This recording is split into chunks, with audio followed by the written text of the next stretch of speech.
Ladies and gentlemen, Germany is known for its efficiency and its leadership in technology all over the world. Kenya is known for its resilience, stamina, and Eliud Kipchoge.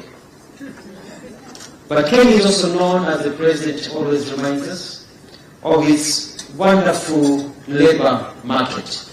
We've got a lot of young people in this country who are dynamic, very smart, educated, hard-working, committed, and generally very good-looking, who can work anywhere in the world.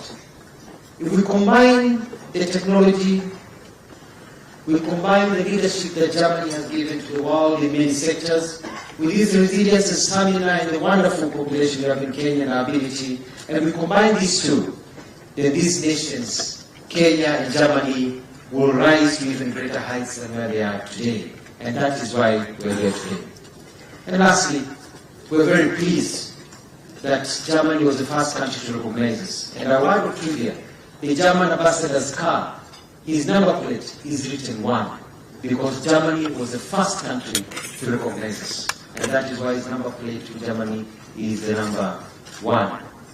And with that, it is my pleasure to welcome His Excellency President William Ruto to give his remarks. Welcome, Excellency.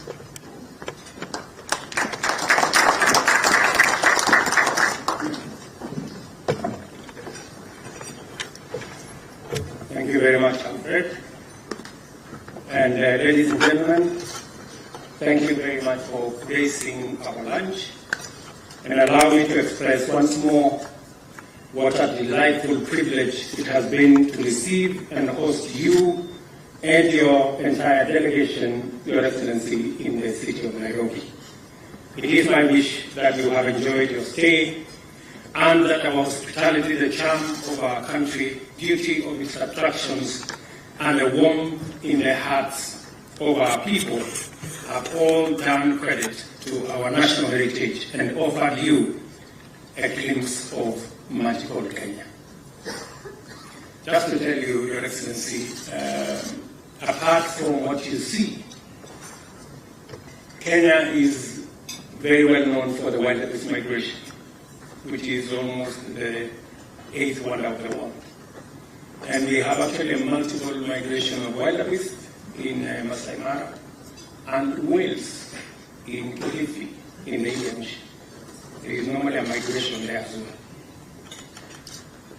You will be pleased to know that we have the only baboon parliament in Kenya. There is a parliament where baboons meet to deliberate on baboon issues. If you had enough time, we will take you for you to witness. In the same country, Your Excellency, if you go to a place called Tana River, you will witness elephants that actually they bath, they go to clean themselves in the ocean. And if you travel south a bit to Lamu, you will find lions that do fishing. This is all in one country. And of course, as Alfred has said, this is the country of one Eliud Kipchoge, he of the no human is unlimited phenomenon. So I think I have persuaded you to come back. you haven't seen me yet. I am happy that you will find time later and maybe tomorrow to visit Olkaria, the largest geothermal facility in Africa. And it is courtesy of German technology and German friendship. 6 decades afterwards, Kenya has steadily matured into a stable, competitive, democratic, regional and continental gateway and a hub for diplomatic, humanitarian and commercial undertakings, and a recognized leader in science and education, technology and innovation, peace and security. Kenya's journey of growth and many successes along its path bear many imprints of strong partnership between Kenya and Germany. I view our country's beautiful history of friendship based on shared values, partnership in pursuit of common interests, and collaboration for mutual benefit, with profound satisfaction and joyful approval. I also consider the prospects ahead and our path into the future with optimism, acknowledging the daunting course in the midst of multiple, complex, and constantly mutating challenges, but with the confidence that our strength, our values, commitment, and partnership will be sufficient to keep us safe and make us prosperous. We are called upon to deliver shared prosperity, peace, and democracy in a world where war, conflict, a climate catastrophe, and disease outbreaks constantly threaten to disseminate humanity, deepen poverty, worsen suffering, and widen inequality. But we can and must collaborate to achieve a just transition to clean and green industrialization, decarbonize manufacturing, and achieve prosperity through ecologically responsible means. There is an opportunity for us to forge partnerships in developing transformative human, technological, and industrial capacities through education and training, science and technology, research, and innovation. We have a chance to make our regions and the whole world safer, more peaceful, and more secure. Now more than ever, our shared future depends on how we align our undertakings and pursue our aspirations in trade, in energy, environment, and climate action, infrastructure development, education and training, agriculture, peace and security, technology and innovation. This is why I celebrate our friendship, Mr. Chancellor, because I see in it the power to overcome the multiple, complicated, and ever-changing crises and challenges that confront us at many levels, including the ultimate existential threat of climate change. We are pleased and we are blessed with 60 years of a joint track record of successful collaboration across many domains, which make this moment, this visit at this time, very special. It is time to enlist all our capacities and all our agencies in every sector to consolidate our endowments and anchor them within a strategic partnership framework so that we can address the present effectively and face the future with confidence. Ladies and gentlemen, I know it is after lunch. It's not a place to make speeches. I now invite everyone present to raise their glass and join me in a toast to the good health and long life of His Excellency Chancellor Olaf Scholz and to the prosperity of the people of the Federal Republic of Germany, as well as the people of the Republic of Kenya, and the everlasting friendship between our two nations. Cheers.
Allow me, ladies and gentlemen, to request my good brother, Chancellor Olaf Scholz, to make his statement. Welcome.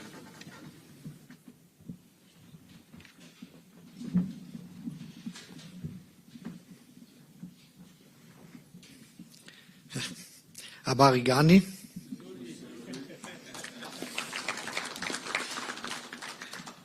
I'm very happy to be here in Kenya, and as you already said, it's not my first trip to Kenya. I was here as a tourist, and now it's the first official visit to Kenya, and I'm very pleased to be here. But I have to admit that when I was here as a tourist, I never visited lions fishing, and I never visited elephants bathing in the sea. But I'm really willing to have this chance in my life, and this would be a very good experience. And the one time I had the chance to look at the animals and the landscape, it was something that impressed me very much, because it gave me the idea of peace in a way. And I felt that if this would be Christmas time, though it was in summer, but it was something that will live with me for a long time, and so I will be back also for official visits, but also as a tourist again. But I think we are really cooperating as friends, which is very important for all of us.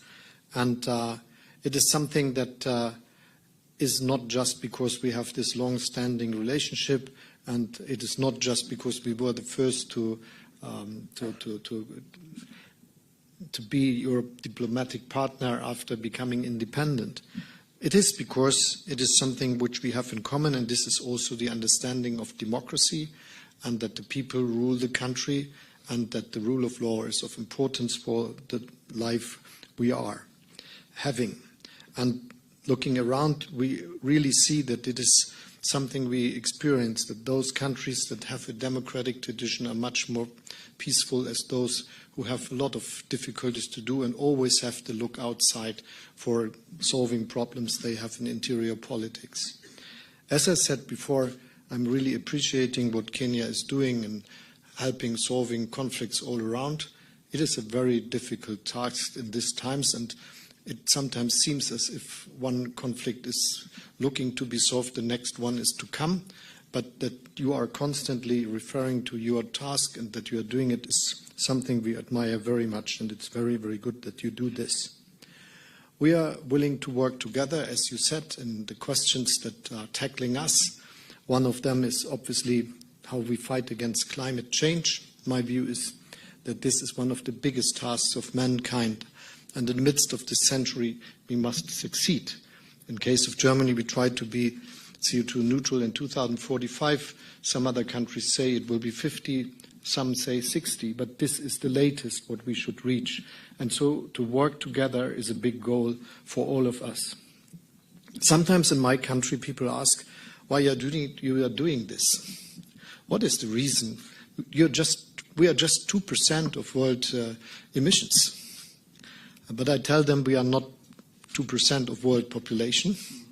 And I also say to them that we have a special task and a ability which is important for Germany. We have the engineers, we have the companies, we have the technology that is necessary for getting what is we are aiming for, becoming a world that is living and doing business CO2 neutral, climate friendly, but which is also solving the problem that many people in the world still face, that they are looking for a better, good income, that they are looking for how to feed their children, how they can educate them. So there is big growth. There's a lot of growth necessary to many parts of the world. And I'm absolutely sure that we should aim that the way of living, for instance, people in Germany have, should be a way of living others in the world can have also, but without harming climate. And if we are successful with this, this would be really the part we can support from Germany very, very much. And this is also a reason why we are good in accelerating our technologies and our investment into climate-friendly activities, because doing so, we are developing scales, making things cheaper so that they can be used all over the world. In this way, we are really willing to partner with Kenya that is really leading, for instance, when it goes about using geothermal possibilities of your country and for using and for producing hydrogen. And I'm also pleased very much that you are thinking about how we can produce fertilizers, especially green fertilizers. One of the things we learned in the last year much more is that there are not enough countries producing fertilizers, and that many countries, whole continents, depend on the delivery from some very few countries. And if we want to do something good to the world, we just enlarge the number of countries that are able to do this, and if Kenya would be one of them, it would be very, very good.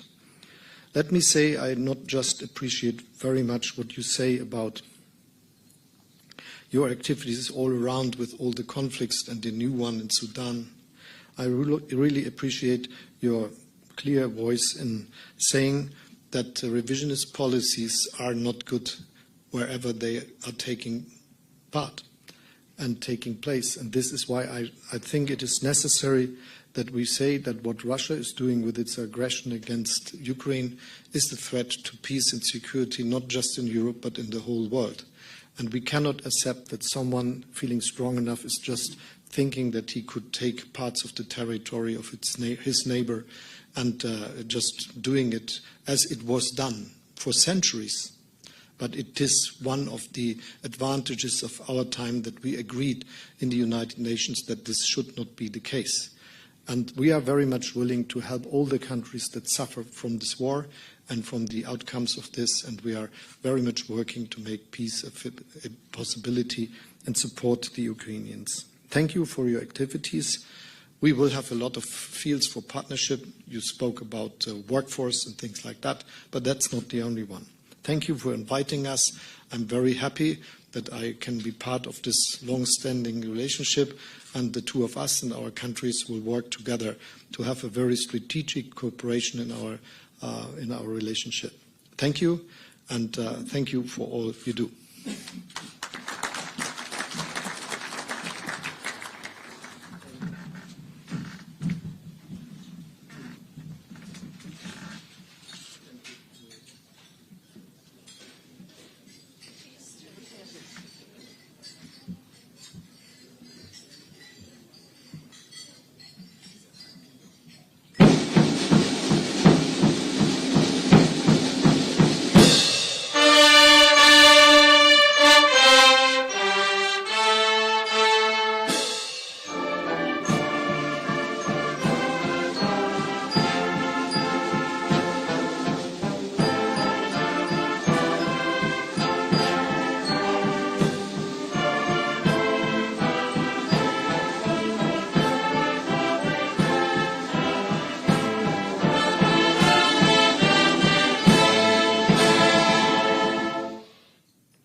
Ladies and gentlemen, Your Excellencies, that marks the end of this particular session.